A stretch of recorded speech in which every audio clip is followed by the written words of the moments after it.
what do you think of the North Atlantic Fellows Organization, NAFO? It's sort of this online leaderless movement to combat Russian disinformation and promote discussion about Ukraine. Do you have any thoughts on them?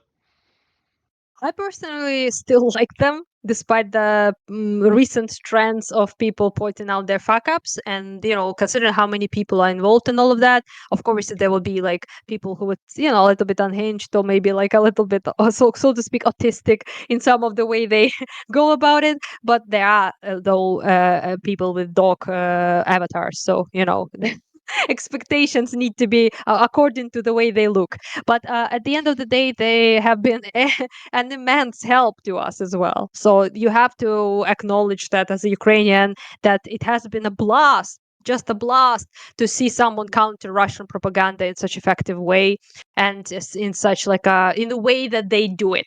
Basically, fight them with their own weapon, with the boats, with the swarming of the. And when in 2014, we have been fully and entirely losing informational war battle. So in 2014, we have lost that battle so decisively. It's not even a question that Russian narrative prevailed, Russian propaganda prevailed, and this, I think, partially, not fully, but partially, didn't happen because of NAFO efforts in 22 actually. So the anti-Russian propaganda that they did, trying to basically make fun of them, ridicule them, community notes like on Twitter, everything that they did to counter Russian propaganda and to amplify Ukrainian voices as well, to amplify Ukrainian fundraisers, was precious to us because of that it never happened before.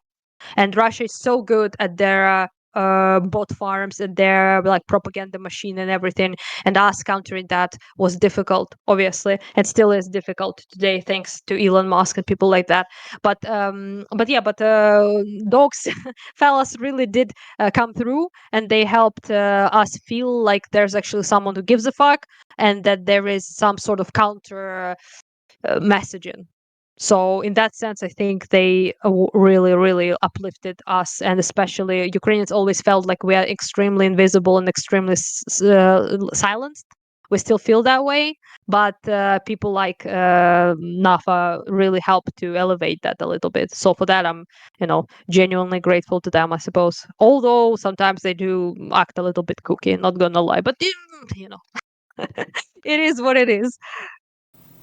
Can I have a few more moments of your time? Thank you again for watching another book interview clip. The full interview is linked in the description. Right now, I need your help. I'm currently running a Kickstarter campaign for my next recently finished book, Champions of Elanthia. Champions of Elanthia is my in-depth exploration of the world of multi-user dungeons, featuring interviews with a dozen Dragon Realms and Gemstone 4 players, telling their stories and preserving gaming history.